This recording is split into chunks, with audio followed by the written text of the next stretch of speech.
Shalom, selamat pagi. Kita akan kembali menyembah Tuhan bersama-sama di doa pagi ini ya. Saya persilakan. Mari sama-sama kita satukan hati, kita mau sembah Tuhan pada pagi hari ini.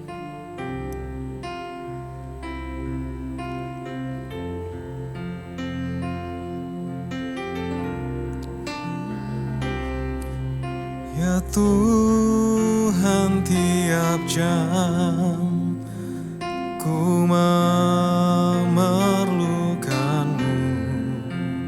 Engkaulah yang memberi sejahtera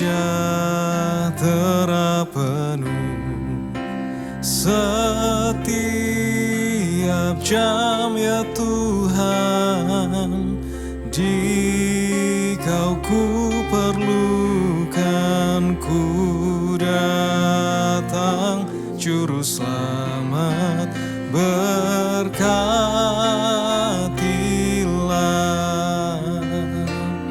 Mari kita nyanyikan kembali dari awal. Ya Tuhan, tiap jam ku memerlukan-Mu. Engkaulah yang memberi sejahtera penuh.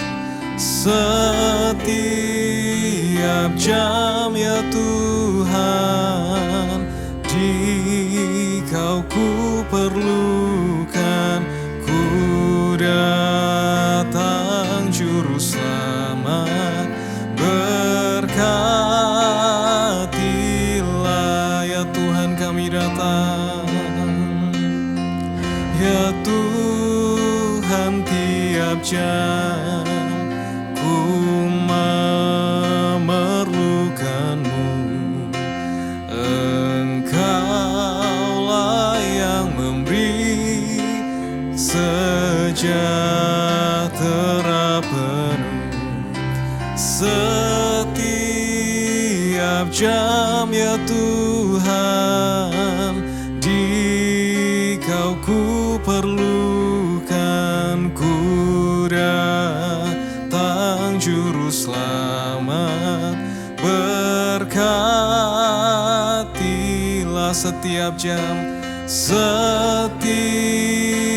jam ya Tuhan, Dikau ku perlukan, ku datang Juru Selamat, berkatilah. Setiap jam ya Tuhan, Dikau ku perlukan, ku datang Juru Selamat, berkatilah. Ku datang Juru Selamat, berkatilah. Ku datang Juru Selamat, berkatilah. Mari sama-sama kita sembah Tuhan.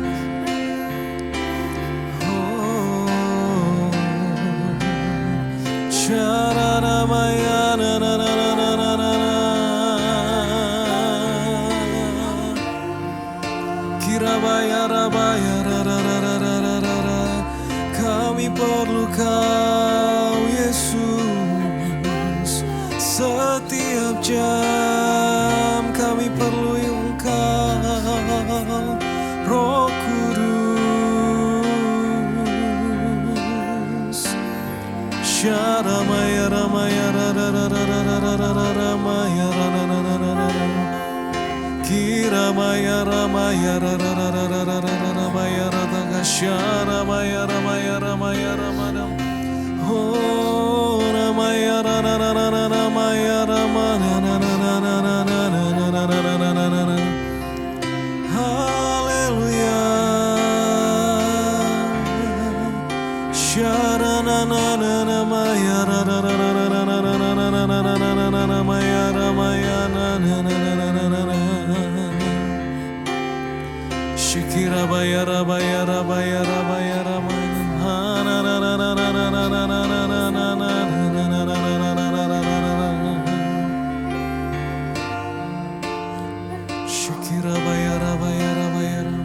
Kami tahu Tuhan, hanya di hadirat-Mu Tuhan Yesus kami temukan damai yang sejati Tuhan.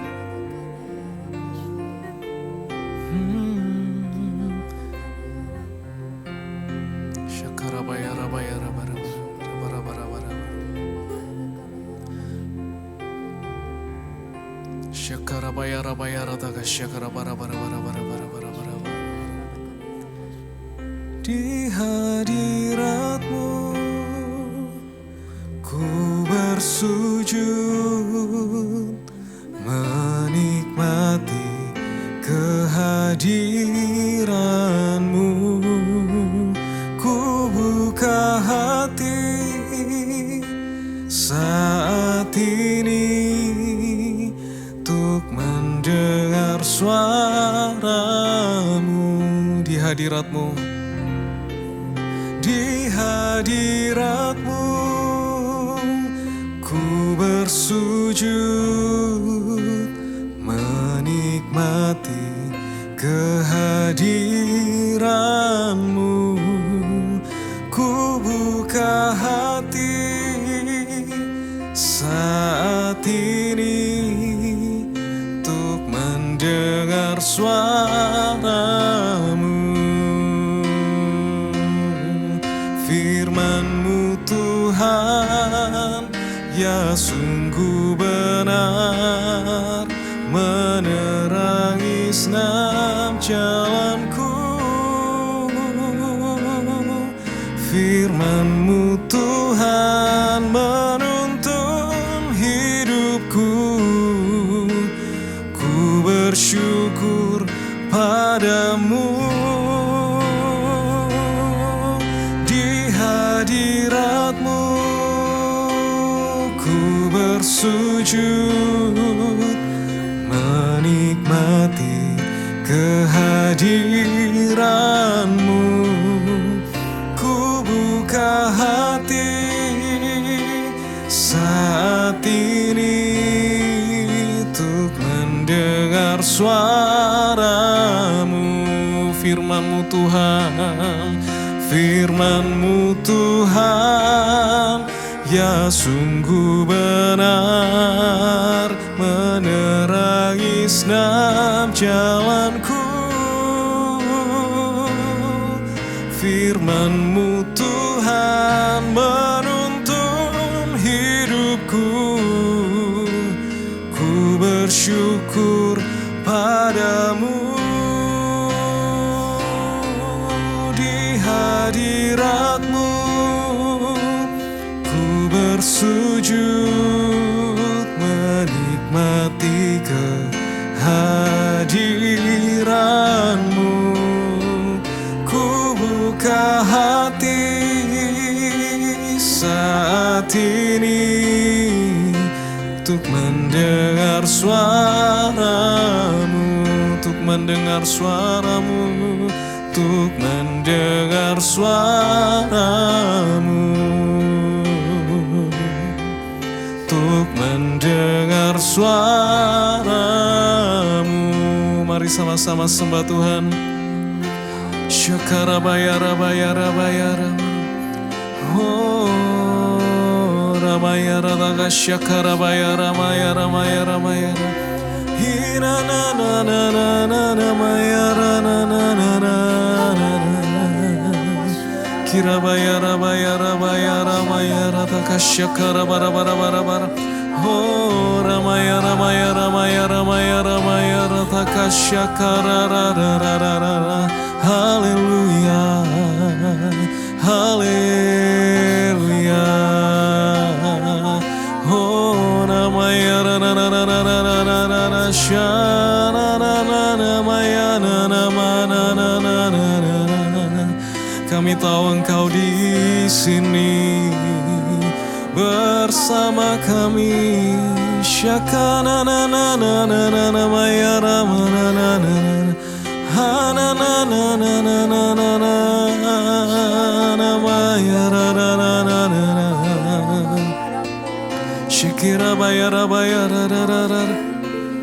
Haleluya. Shana mana na na na na na na na na na na na.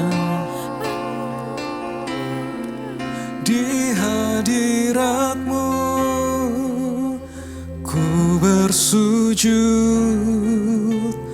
menikmati kehadiran-Mu. Ku buka hati saat ini untuk mendengar suara-Mu, untuk mendengar suara-Mu, untuk mendengar suara-Mu, untuk mendengar suara-Mu. Kita angkat tangan kita sama-sama yuk di hadapan Tuhan. Tuhan Yesus, kami mengucap syukur untuk sekali lagi kami boleh datang dan menyembah Tuhan. Sekali lagi kami boleh datang dan mengasihi Tuhan. Kami mau Tuhan ini selalu menjadi kesempatan yang sangat kami hargai. Tidak peduli berapa lama kami sudah Engkau beri kesempatan berulang-ulang kali, bertahun-tahun, berapa lama pun kami jadi orang Kristen. Kami minta anugerah-Mu setiap kali kami punya kesempatan untuk datang ke hadirat-Mu. Setiap kali kami punya kesempatan untuk menyembah Tuhan. Biar kami bersuka cita karenanya, biar kami mengucap syukur karenanya, biar kami menikmati Tuhan semua yang Kau berikan kepada kami. Terima kasih di dalam nama Tuhan Yesus Kristus, minta anugerah-Mu Tuhan, supaya firman Tuhan yang singkat pagi hari ini yang akan disampaikan, sungguh itu Engkau pakai untuk berbicara dalam hati kami. Engkau menjamah hidup kami, Engkau mengerjakan hidup kami, dan segala kemuliaan kami kembalikan bagi nama Tuhan. Berkati setiap kami Tuhan, di dalam nama Tuhan Yesus Kristus kami mengucap syukur. Amin. Shalom. Selamat. Kita mau belajar sama-sama ya. Oke, kita mau belajar sama-sama. Kita mau baca dari Keluaran 12 ayat yang ke-43.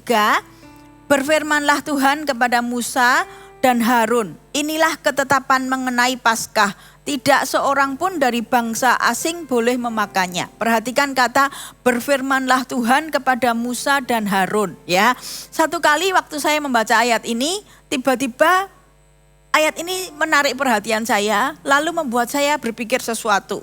Kenapa kok menarik perhatian saya? Karena selama saya membaca ayat-ayat di sebelumnya gitu ya, sering sekali gitu ya, ada kata berfirmanlah Tuhan kepada Musa. Tapi kok tiba-tiba di ayat ini ada kata berfirmanlah Tuhan kepada Musa dan Harun. Lalu saya mempertanyakan, loh selama ini Harun kok nggak pernah disebut gitu ya. Saya mempertanyakan selama ini kok Harun gak pernah disebut. Lalu saya pikir oh berarti mulai dari ayat ini dan seterusnya baru ada nama Harun. Ternyata setelah saya perhatikan kok enggak juga ya gitu. Jadi sering sekali Tuhan selalu bilang maka berfirmanlah Tuhan kepada Musa. Setiap kali dia mau melakukan sesuatu, setiap kali dia mau mengerjakan sesuatu atas bangsa Israel, selalu dimulai dengan berfirmanlah Tuhan kepada Musa. Tapi kalau yang berfirmanlah Tuhan kepada Musa dan Harun hanya sekali-sekali aja disebut gitu ya. Nah saya mikir kenapa ya gitu. Bahkan saya perhatikan ada juga yang ayatnya yang bunyinya begini. Berfirmanlah Tuhan kepada Musa, katakanlah kepada Harun dan bangsa Israel. Jadi ada yang Tuhan hanya berfirman kepada Musa, sekali-sekali Tuhan berfirman kepada Musa dan Harun. Tapi ada juga yang Tuhan ngomong sama Musa gini, berfirmanlah Tuhan kepada Musa, katakanlah kepada Harun. Jadi seolah-olah Tuhan tidak bisa ngomong langsung kepada Harun, harus melalui Musa. Nah yang membuat saya mikir tuh begini, loh kok kenapa padahal sama-sama mereka ini leader. Harun dan Musa ini sama-sama leader, sama-sama seorang pemimpin bagi bangsa Israel. Kenapa kok hanya kepada Musa Tuhan selalu berbicara? Lalu kenapa kadang-kadang Tuhan mau ngomong kepada Harun harus melalui Musa? Saya perhatikan ternyata bukan karena Tuhan itu pilih kasih atau apa enggak. Tetapi saya belajar sesuatu bahwa mendengar suara Tuhan itu ternyata bukan soal posisi atau jabatan seseorang. Harun ini juga leader bagi bangsa Israel. Tapi dia hanya sekali-sekali aja Tuhan berbicara kepadanya. Tapi kalau kepada Musa, selalu setiap kali dia punya keputusan apa, dia mikir apa tentang bangsa Israel, selalu dia ngomong sama Musa. Saya mikir kenapa? Dan saya mendapatkan beberapa jawaban. Yang pertama adalah karena memang Musa inilah yang betul-betul menginginkan Tuhan. Jadi Tuhan tuh gak pilih kasih. Tapi kenapa kok Tuhan lebih sering bicara kepada Musa? Karena Musa selalu menginginkan Tuhan. Musa selalu ada di posisi di mana kalau Tuhan mau ngomong, Musa dalam kondisi haus, lapar, rindu, nunggu untuk Tuhan ngomong. Itu sebabnya setiap kali Tuhan perlu ngomong, pilihannya jatuh ke Musa, gitu ya. Ayatnya ada di dalam Keluaran 19 ayat yang kedua sampai 3, tak bacakan ya. Keluaran 19 ayat yang kedua sampai 3. Pada bulan ketiga setelah orang Israel keluar dari tanah Mesir, mereka tiba di padang gurun Sinai pada hari itu juga. Setelah mereka berangkat dari Rafidim, tibalah mereka di padang gurun Sinai. Lalu mereka berkemah di padang gurun, orang Israel berkemah di sana di depan gunung itu. Lalu naiklah Musa menghadap Allah dan Tuhan berseru dari gunung itu kepadanya, beginilah kau katakan kepada keturunan Yakub dan kau beritakan kepada orang Israel. Perhatikan ya ayatnya. Jadi satu kali setelah mereka perjalanan panjang gitu ya, setelah perjalanan panjang di padang gurun, pas waktunya mereka berhenti gitu ya, mereka berkemah. Dikatakan pada hari itu juga, saya membayangkan ini perjalanan panjang, lalu kemudian mereka sudah sampai di satu tempat di mana mereka bisa istirahat, sampai di satu tempat di mana mereka bisa berkemah. Yang lain milih istirahat, yang lain milih untuk berkemah. Tapi Musa dikatakan, lalu naiklah Musa menghadap Allah, dan Tuhan berseru dari gunung itu kepadanya. Lalu Tuhan ngomong sesuatu. Jadi memang Musa ini orang yang memiliki keinginan akan Tuhan lebih dari yang lain. Ya, saya ngomong gini bukan berarti ngajari orang untuk seolah-olah kita bisa membeli Tuhan. Lalu kita enggak boleh istirahat, kita enggak boleh santai, enggak boleh. Enggak loh, Tuhan enggak ngajari kita seperti itu gitu ya. Tapi yang saya pengen tekankan, memang Musa ini punya kerinduan besar akan Tuhan. Yang lain sudah dalam kondisi istirahat pun bagi Musa, aku mau cari-cari waktu, aku mau curi-curi kesempatan untuk naik ke gunung Tuhan, untuk nyari Tuhan dan untuk mendengar Tuhan mau ngomong apa. Ya itu, jadi kerinduan Musa inilah yang menentukan gitu ya. Lalu ada lagi satu ayat di dalam Keluaran 20 ayat yang ke-18 sampai 21, tak bacakan ya. Keluaran 20 ayat yang ke-18 sampai 21. Seluruh bangsa itu menyaksikan guruh mengguntur, kilat sambung menyambung, sangkakala berbunyi dan gunung berasap. Maka bangsa itu takut dan gemetar dan mereka berdiri jauh-jauh. Mereka berkata kepada Musa, engkaulah berbicara dengan kami, maka kami akan mendengarkan. Tetapi janganlah Allah berbicara dengan kami, nanti kami mati. Tetapi Musa berkata kepada bangsa itu, janganlah takut sebab Allah telah datang dengan maksud untuk mencobai kamu. Dengan maksud supaya kamu takut akan Dia dan takut akan Dia ada padamu. Agar kamu jangan berbuat dosa. Perhatikan di ayat yang ke-21, adapun bangsa itu berdiri jauh-jauh, tetapi Musa pergi mendekati embun yang kelam di mana Allah ada. Nah, jadi satu kali mereka punya pengalaman ketika Tuhan memanifestasikan hadiratnya gitu ya. Mereka mengalami hadirat Tuhan gitu, yang lain takut. Yang lain mikir ini apa ya, kita belum pernah punya pengalaman seperti ini. Musa kamu aja yang mendekat, Musa kamu aja nanti setelah itu kamu cerita kepada kami akan dengarkan kamu. Tapi Musa, dia milih untuk bilang jangan takut, ayo mendekat kepada Tuhan.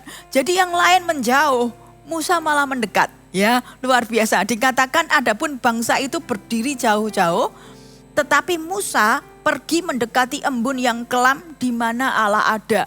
Jadi ada embun yang kelam pun diterobos sama Musa karena dia tahu di sana ada Tuhan. Nah ini yang saya perhatikan, oh saya mendapatkan jawabannya. Kenapa kok selalu Tuhan bilang, maka berfirmanlah Tuhan kepada Musa, maka berfirmanlah Tuhan kepada Musa. Itu diulang-ulang terus di seluruh perjalanannya bangsa Israel keluar dari dari Mesir gitu ya. Tapi sekali-sekali aja Tuhan bilang, maka berfirmanlah Tuhan kepada Musa dan Harun. Ya, yang membedakan bukan posisi mereka karena mereka sama-sama leader. Yang membedakan adalah kehausannya mereka gitu ya. Lalu saya mempelajari lagi apa ya yang membuat Musa itu menjadi begitu haus dan lapar akan Tuhan. Kalau kita mandangnya gini, oh ya itu kan memang Musa begitu, kalau aku suruh seperti Musa ya nggak bisa. Seringkali orang kan begitu ya, oh ya orang itu terlalu rohani, kalau aku ya nggak bisa seperti dia. Enggak, saya memperhatikan kenapa kok Musa menjadi begitu haus, begitu lapar akan Tuhan. Dia ngejar Tuhan lebih dari yang lain. Bukan karena Musa ini lebih rohani dari yang lain, bukan karena Musa ini lebih baik dari yang lain. Tapi justru sebaliknya, Musa ini menyadari dia tidak tahu apa yang harus dibuat, dia tidak ngerti, dia merasa tidak bisa tanpa Tuhan. Jadi Musa ini haus lapar sama Tuhan bukan karena dia hebat, tapi karena dia ngerti, aku tidak bisa apa-apa, aku nggak ngerti apa-apa, aku perlu pimpinan Tuhan, aku perlu Tuhan, aku butuh Tuhan gitu ya. Jadi itu alasannya kenapa dia mengejar Tuhan lebih gitu ya. Satu kali kita tahu ya, satu cerita yang sangat terkenal gitu ya. Satu kali Tuhan murka kepada bangsa Israel, Tuhan murka kepada bangsa Israel, lalu kemudian Tuhan bilang, Musa aku ini setia, bangsa Israel akan tetap jalan dan masuk ke tanah Kanaan seperti yang kujanjikan. Tapi aku tidak mau jalan sama mereka, aku mau utus malaikatku untuk berjalan bersama dengan kalian. Bagi bangsa Israel enggak apa-apa, mau sama Tuhan enggak ada Tuhan terserah, yang penting kita kepengen masuk ke tanah Kanaan, yang penting kita kepengen masuk ke tanah perjanjian. Tapi Musa enggak mau. Kita tahu cerita ini ya, ini sangat terkenal. Musa enggak mau dan Musa bilang, kalau Tuhan enggak berjalan bersama dengan kami enggak mau. Alasannya apa? Alasannya karena Musa ngerti, aku enggak bisa kalau enggak ada Tuhan. Musa tahu bahwa kalau di padang gurun aku nggak bisa hidup tanpa Tuhan. Nanti di tanah Kanaan pun aku juga nggak bisa hidup tanpa Tuhan. Kalau di padang gurun aku perlu Tuhan, nanti di tanah perjanjian pun aku perlu Tuhan. Jadi Musa nggak pernah merasa ada titik atau ada satu situasi dalam hidupnya yang dia tidak butuh Tuhan. Itulah sebabnya dia menginginkan Tuhan. Ya, itu. Lalu yang berikutnya lagi, saya perhatikan apa yang membuat Musa haus dan lapar akan Tuhan. Musa ini memperhatikan perasaannya Tuhan gitu ya. Kalau kita baca di Kejadian 5, gak usah dibaca ya terlalu panjang. Nanti dibaca di rumah di Kejadian 5. Kejadian 5 itu ditulis oleh Musa. Kejadian 5 itu menceritakan nenek moyangnya gitu ya. Jadi kan di sini di Kejadian 5 itu kalau nanti kita baca, itu kan cerita tentang nenek moyang, siapa punya siapa pada tahun keberapa, punya anak siapa, lalu nanti hidupnya masih berapa tahun lagi, lalu pada tahun keberapa punya anak siapa. Terus begitu berputar-putar, ngomong silsilah demi silsilah, ngomong nenek moyangnya mereka. Nah, ini yang nuliskan Musa. Tiba-tiba saya mikir, Musa waktu Tuhan ngomong seperti itu bosan gak ya dengerinnya? Waktu Tuhan nyuruh Musa untuk nulis silsilah nenek moyangnya, siapa melahirkan siapa pada tahun yang keberapa, umurnya berapa, lalu pada umur berapa punya anak siapa dan lain sebagainya. Terus menerus turun temurun gitu ya nenek moyang mereka.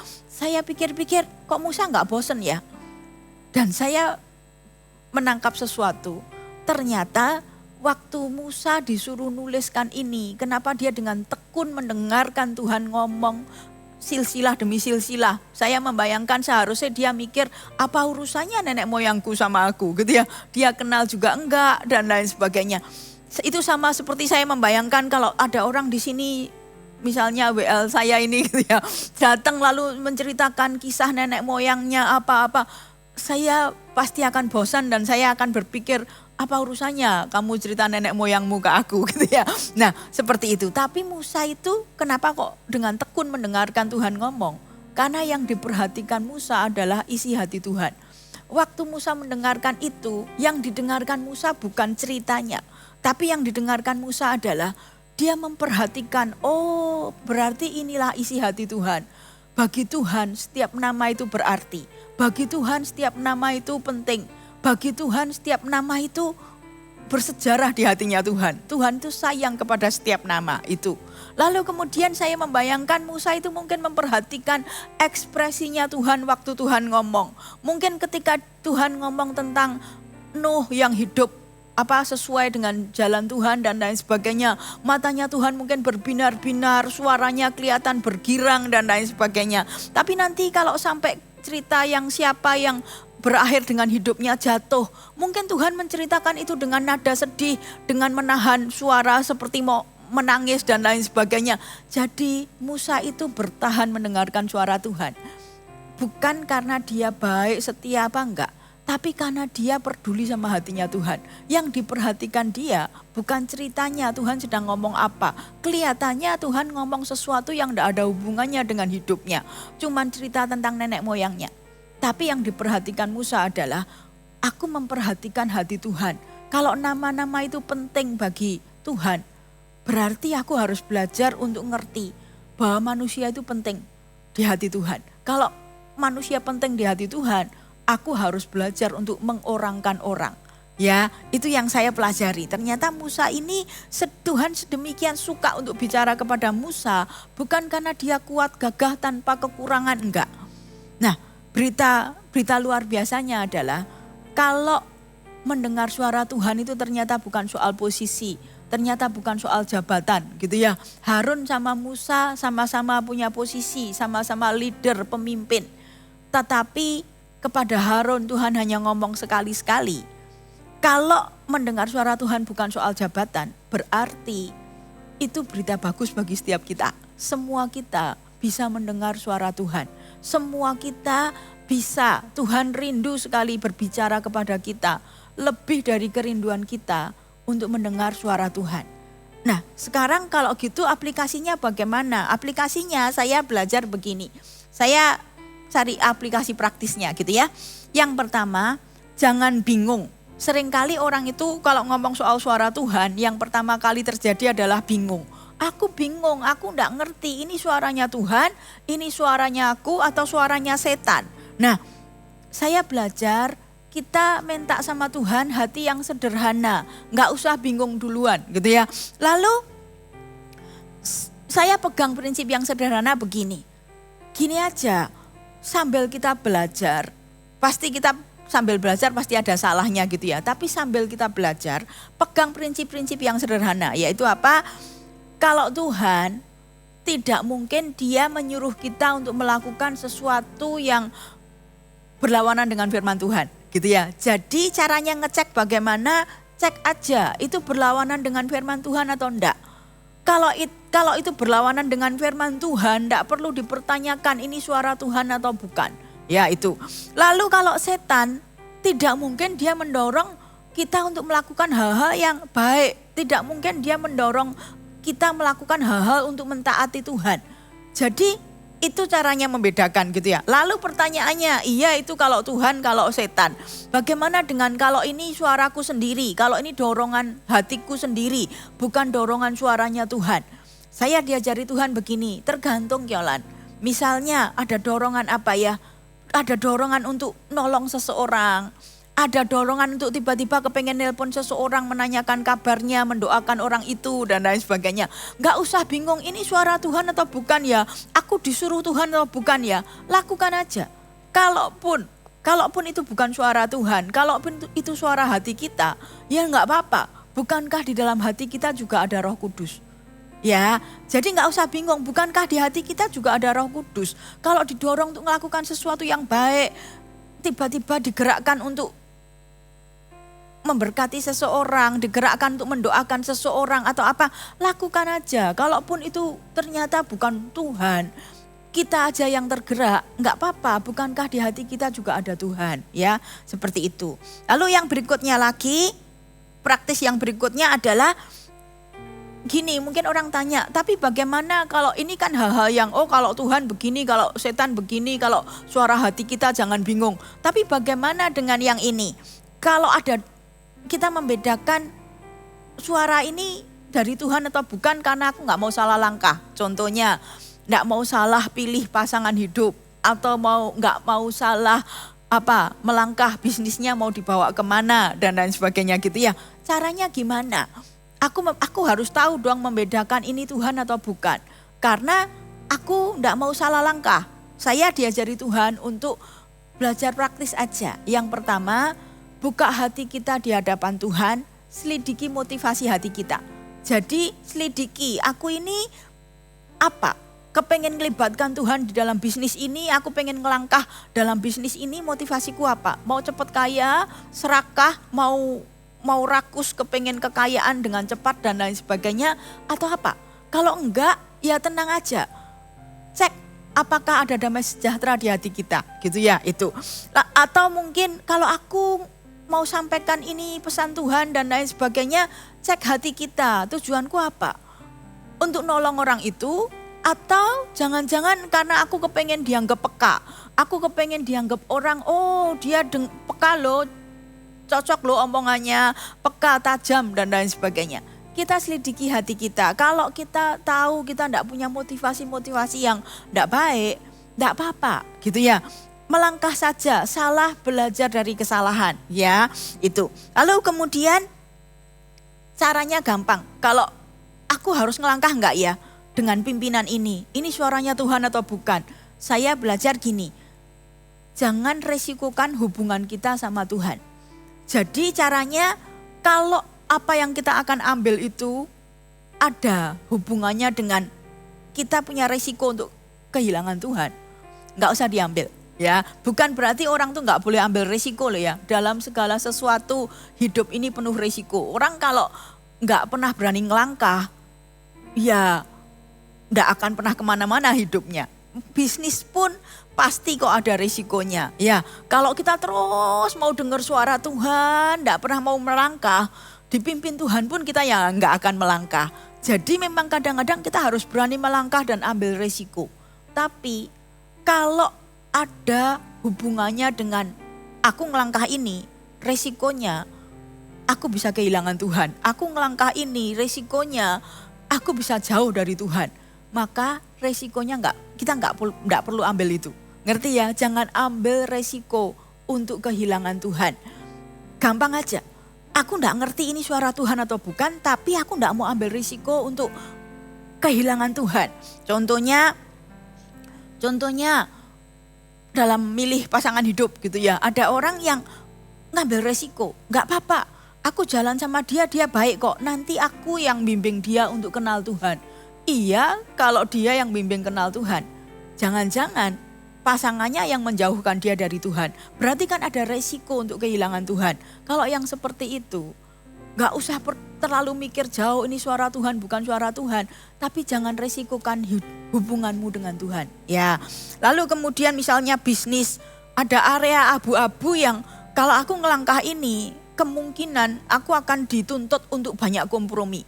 Kalau aku melangkah ke bisnis ini, kemungkinan aku akan dituntut untuk banyak kompromi sana sini dan lain sebagainya. Jangan resikokan hubunganmu sama Tuhan. Bahkan tidak perlu terlalu ngerti ini suara Tuhan bukan suara Tuhan, tapi jangan ambil resiko kehilangan Tuhan. Ya, dan Tuhan pasti membela. Tuhan pasti memberi upah kepada orang yang berani belai. Aku tidak mau ambil risiko demi aku tidak mau kehilangan Tuhan. Ya, seperti itu. Lalu berikutnya lagi adalah jangan takut salah dan panik. Belum sudah ketakutan salah dan panik gitu ya. Saya mau kesaksian ya. Saya dulu orang yang penakut. Jadi waktu kecil ada banyak kejadian dalam hidup saya yang membuat saya tumbuh menjadi seorang anak yang penakut gitu ya. Lalu ketika saya sudah mulai bertobat di dalam Tuhan dan lain sebagainya, satu kali saya sedang berdoa. Tiba-tiba ada suara di dalam pikiran saya, loh kamu kan penakut, masa penakut berdoa? Emang Tuhan dengar doanya seorang penakut? Kamu kan penakut, masa seorang penakut berperang? Memangnya ada kuasanya gitu ya. Nah waktu itu saya tidak punya waktu untuk panik, bingung ini suara Tuhan atau bukan. Tapi saya juga belum ngerti ini suara Tuhan atau bukan. Jadi yang saya lakukan adalah saya langsung berlutut dan saya bilang gini sama Tuhan, Tuhan aku enggak ngerti ini suaranya siapa. Kalau ini suaranya Tuhan, ampuni aku Tuhan, aku ini seorang penakut. Penakut itu berarti nggak percaya pada perlindungan Tuhan. Jadi kalau yang ngomong aku ini penakut Tuhan, aku minta diampuni. Tapi kalau yang ngomong penakut ini adalah setan, dia nuduh-nuduh saya, penakut kok berdoa, penakut kok perang. Tiba-tiba saya ngambil keputusan gini, loh Tuhanku itu cuma satu. Tuhan bilang kita nggak boleh menyembah dua Tuhan kan. Jadi yang berhak berbicara dalam hidup saya itu cuma Tuhan. Terus saya mikir-mikir, setan nggak boleh ikut ngomong. Lalu saya ngomong gini, setan dengar ya, kalau Tuhan yang ngomong aku penakut, aku bertobat. Tapi kalau kamu yang ngomong aku ini penakut, kamu enggak punya hak untuk ikut bicara dalam hidupku. Kamu siapa? Terus saya ngomong gini, kalau kamu terus tuduh aku sebagai seorang penakut, kamu malu. Kamu tambah malu. Kenapa? Kalah sama seorang penakut itu lebih memalukan daripada kalah sama seorang pahlawan yang gagah perkasa gitu ya. Contoh. Kalau saya berkelahi sama orang laki gede, gagah, lebih muda, dia pernah tinju, karate dan lain sebagainya. Lalu tiba-tiba dia datangi saya dan dia pukul saya dan saya kalah. Bukan saya yang malu, dia yang malu. Beraninya sama orang perempuan yang enggak pernah berkelahi dan lain sebagainya. Tapi kalau saya berkelahi sama anak umur usia 1 tahun yang berjalan aja masih belok kanan kiri gitu ya. Lalu saya nggak pura-pura kalah tapi saya kalah sungguhan, itu lebih memalukan. Jadi saya bilang tutup mulutmu setan. Semakin kamu tuduh-tuduh aku sebagai seorang penakut, kamu semakin malu. Karena sama seorang penakut pun kamu harus kalah. Ya, tapi waktu itu saya nggak punya waktu untuk panik, bingung. Makanya saya ambil dua-duanya. Oke Tuhan, kalau ini yang ngomong Tuhan, aku minta ampun. Tapi kalau bukan Tuhan yang ngomong, setan tidak boleh ikut ngomong dalam hidup saya. Ya, seringkali kan orang sudah panik duluan. Aduh ini bagaimana gitu ya itu. Lalu yang terakhir, jangan trauma. Ya, ini penting sekali. Jangan trauma. Saya melihat banyak orang tidak bisa mendapatkan pimpinan Tuhan, kehilangan kesempatan untuk dipimpin oleh Tuhan, mendengar suara Tuhan. Kenapa? Trauma. Pernah ketipu, pernah ketemu orang-orang yang dengan tidak bertanggung jawab bawa-bawa nama Tuhan. Pernah ketipu karena ada orang-orang yang kemana-mana pakai nama Tuhan dan lain sebagainya. Lalu dia trauma, lalu dia tidak mau lagi yang namanya dengar suara Tuhan. Saya mau katakan jangan trauma. Iya, ada orang-orang yang tidak bertanggung jawab bawa nama Tuhan sana sini gitu ya. Ada orang-orang yang sembarangan bawa nama Tuhan, tapi jangan trauma. Itu bukan segalanya ya. Ada orang yang seperti itu. Tapi bukan berarti Tuhan itu Allah yang tidak mau bicara sama kita. Jangan nutup pintu untuk dengar suara Tuhan. Gara-gara pernah ada orang yang enggak disuruh Tuhan. Tapi bawa-bawa nama Tuhan. Ya, tidak ada dalam catatan saya tapi saya sedikit mengalir. Tiba-tiba saya ingat satu cerita di dalam Yeremia kalau enggak salah. Tuhan itu bilang gini, murkaku tidak akan surut. Murkaku akan menyala-nyala terhadap mereka yang bawa-bawa nama Tuhan. Terhadap mereka yang tidak pernah kusuruh untuk bicara. Tapi mereka bicara pakai namaku. Ada loh orang yang memang gampang sekali berbicara pakai nama Tuhan. Kemana-mana bawa nama Tuhan. Cari utangan juga pakai nama Tuhan. Itu mempermalukan nama Tuhan. Tapi banyak orang gara-gara itu jadi trauma. Saya berdoa dalam nama Yesus. Kalau mau belajar dengar suara Tuhan, jangan trauma ya. Tidak apa-apa, pernah ketipu, pernah salah dengar apa segala macam, tidak apa-apa.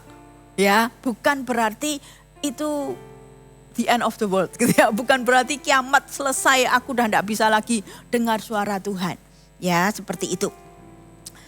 Sebagai penutup, saya pengen satu kesaksian lagi. Pernah satu kali, ini sudah lama gitu ya. Pokoknya dulu waktu saya masih kecil sekali, masih SMP atau apa gitu ya. Pokoknya waktu itu ada satu kelompok yang sesat gitu ya, yang mengajarkan kalau Tuhan itu akan datang pada hari ini di tempat ini dan lain sebagainya. Lalu singkat ceritanya itu ngeri lah pokoknya waktu itu, berita sampai masuk di koran, sampai masuk di TV, di berita-berita dan lain sebagainya. Dan saya merasa aduh saya marah sekali. Mempermalukan nama Tuhan dan lain sebagainya. Ketika saya dalam kondisi marah, merasa itu mempermalukan nama Tuhan dan lain sebagainya, Tuhan cuma bilang gini, jangan takut Yolan. Akan ada waktunya di mana Tuhan itu akan membangkitkan orang-orang yang sungguh-sungguh berbicara atas nama Tuhan. Lalu tiba-tiba saya mendapatkan pengertian begini. Elia, satu nabi Tuhan, itu mengalahkan 450 nabi Baal. Lalu Mika, satu nabi Tuhan, itu nubuatannya mengalahkan nubuatan 400 nabi palsu yang hanya cari muka kepada raja. Jadi Tuhan bilang, enggak apa-apa, jangan takut, aku bisa sembuhkan orang-orang yang trauma. Akan ada waktunya di mana Tuhan membangkitkan orang-orang yang bernubuat dengan bertanggung jawab atas nama Tuhan. Itu Tuhan bilang suara mereka akan didengar melebihi suara dunia. Seharusnya satu anak Tuhan yang dibangkitkan untuk mendengar suara Tuhan dan menyampaikan kebenaran firman Tuhan. Itu bisa mengalahkan ribuan suara dari dunia ini. Mau ada, soalnya ini kan akhir zaman. Tuhan yang bilang di akhir zaman akan muncul banyak penyesatan dan lain sebagainya. Tapi Tuhan bilang gereja juga sedang dibangkitkan. Tuhan juga sedang membangkitkan anak-anaknya gitu ya. Tuhan janji satu Elia mengalahkan nubuatan 450 nabi Baal. Satu Mika mengalahkan 400 nabi palsu. Inilah waktunya Tuhan kembali membangkitkan gereja Tuhan. Nah saya berdoa kita jangan trauma ya. Kita jangan nutup diri untuk mendengar suara Tuhan. Kita jangan nutup diri dan ilfil terhadap hal-hal seperti itu. Walaupun harus hati-hati ya. Walaupun memang Tuhan sendiri yang bilang kita harus hati-hati di akhir zaman.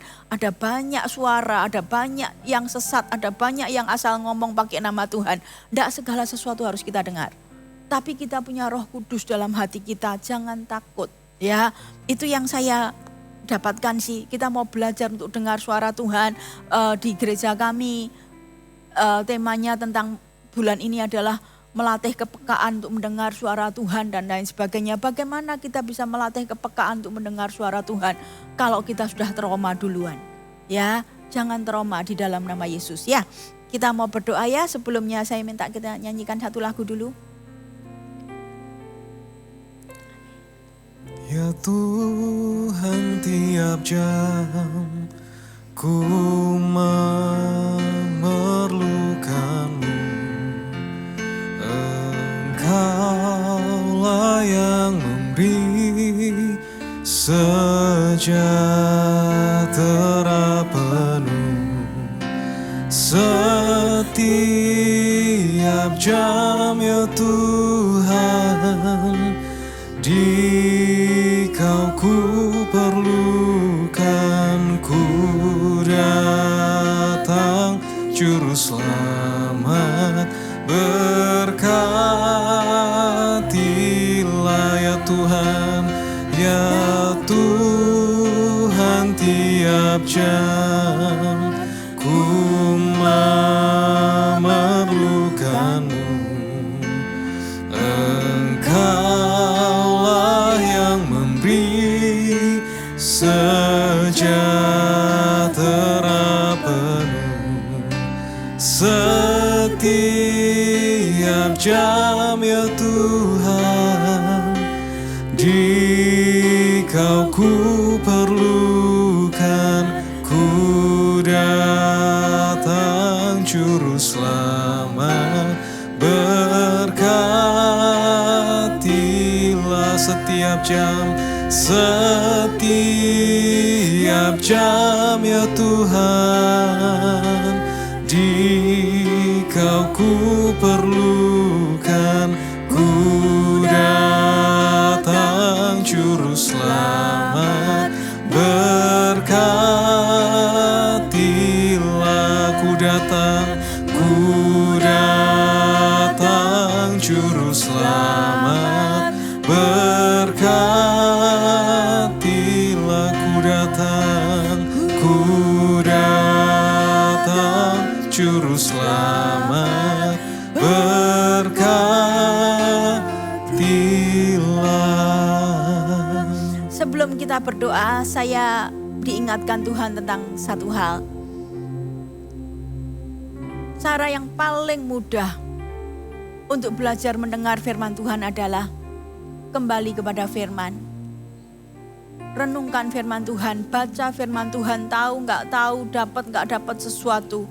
Hargai firman Tuhan sebagai suara Tuhan. Lalu yang kedua, saya cuma mendapatkan pengertian begini. Di zaman ini, banyak orang itu tidak bisa konsentrasi mendengar suara Tuhan. Kenapa? Karena handphone mereka, gadget mereka, itu menjadi saingannya Tuhan. Saya tidak tahu, tapi saya tiba-tiba mendapatkan pengertian ini. Handphone mereka itu menjadi saingannya Tuhan. Kalau kita pergi ke ibadah-ibadah gitu ya, kalau kita tengok kiri kanan perhatikan, sambil mendengar firman Tuhan pun, orang gak bisa lepas dari gadgetnya. Sambil mendengarkan firman Tuhan pun, orang gak bisa lepas sambil ngecek aku dapat message apa. Saya kok merasa ini sangat mendukakan hati Tuhan, dan kita minta yuk, gak usah nuduh orang lain, dimulai dari setiap kita yang mendengar apa yang saya sampaikan pagi hari ini. Kita mulai ya, mulai dari sekarang kalau ada di ibadah, matikan handphonemu. Ya, kalaupun gara-gara nggak ngecek WA selama 1-2 jam ibadah, itu mungkin kok kehilangan tender bermiliar-miliar sekalipun. Tuhan bilang, aduh itu nggak ada harganya dibandingkan Tuhan. Tapi jarang juga sih yang ibadah dalam waktu 1-2 jam itu membuat kehilangan tender bermiliar-miliar juga. Kayaknya juga belum tentu ada yang seperti itu. Tapi kalaupun iya, Tuhan bilang kalau demi Tuhan yang mati ganti dosamu, kalau demi Tuhan yang ke neraka bagi kesalahanmu, kalau demi Tuhan yang membuat engkau ndak ke neraka, masa ndak rela sih? Uang itu Tuhan bisa ganti, ya. Kita belajar menghormati Tuhan, mau dengar suara Tuhan, dimulai dari cara yang paling sederhana. Kita minta yuk sama Tuhan, aku mau hormati firman Tuhan. Waktu pemberitaan firman di gereja, waktu ibadah, aku mau full menyembah Tuhan, aku mau full mendengarkan firman Tuhan, aku enggak mau mainan handphoneku. Ya, saya ngomong begini ini juga buat saya pribadi, tapi kita minta yuk sama Tuhan, ya, kita berdoa. Tuhan, di dalam nama Tuhan Yesus Kristus, di musim yang seperti ini kami merendahkan hati kami di hadapan Tuhan. Tuhan, kami tidak menghakimi siapa-siapa, tapi kami betul-betul minta tolong Tuhan. Kalau pewahyuan yang tiba-tiba Engkau kasih ini Tuhan, bahwa Engkau merasa tersaingi oleh handphone kami, Engkau merasa tersaingi oleh gadget kami Tuhan.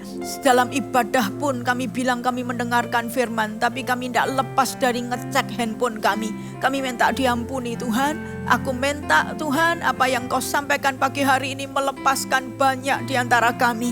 Kami tidak mau terikat oleh gadget kami. Kami tidak mau terikat oleh handphone kami Tuhan. Ada waktunya kami harus mematikannya. Pada saat-saat di mana kami memang sedang datang dan menyembah Tuhan. Pada saat-saat di mana kami sedang datang dan menghampiri Tuhan. Kami mau full menghampiri Tuhan. Terima kasih Tuhan, saya juga melepaskan berkat di dalam nama Tuhan Yesus Kristus. Hari ini juga aku berkata Tuhan, kalau ada banyak orang trauma Tuhan, aku minta Engkau sembuhkan. Entah mereka pernah tertipu oleh orang-orang yang bawa-bawa nama Tuhan atau apapun, tapi aku berdoa sembuhkan mereka. Kuasa kesembuhan itu mengalir saat ini juga. Terima kasih Tuhan, terima kasih. Di dalam nama Yesus aku melepaskan berkat-Mu pagi hari ini. Dalam nama Yesus Tuhan, inilah waktunya kami bernubuat. Engkau membangkitkan orang-orang yang mendengar suara Tuhan, bukan untuk peka-pekaan, bukan untuk sok-sokan atau sok rohani atau apa, tapi inilah waktunya di mana orang-orang yang mendengar suara Tuhan, mereka berbicara dan suara itu mengalahkan ribuan suara di dunia. Suara itu mengalahkan ribuan suara penyesatan di akhir zaman. Terima kasih, di dalam nama Yesus kami mengucap syukur. Di dalam nama Yesus kami berterima kasih. Kami percaya Engkau membangkitkan orang-orang kudus-Mu. Engkau membangkitkan orang-orang yang mendengar suara Tuhan. Engkau membangkitkan orang-orang yang memberitakan kebenaran. Engkau membangkitkan orang-orang yang tulus, yang mengasihi Tuhan, yang mendengar suara Tuhan dan menyampaikannya untuk membawa banyak orang berbalik datang kepada Tuhan. Terima kasih, di dalam nama Yesus kami melepaskan berkat-Mu. Dalam nama Yesus, amin. Sampai jumpa di doa pagi berikutnya. Tuhan Yesus memberkati.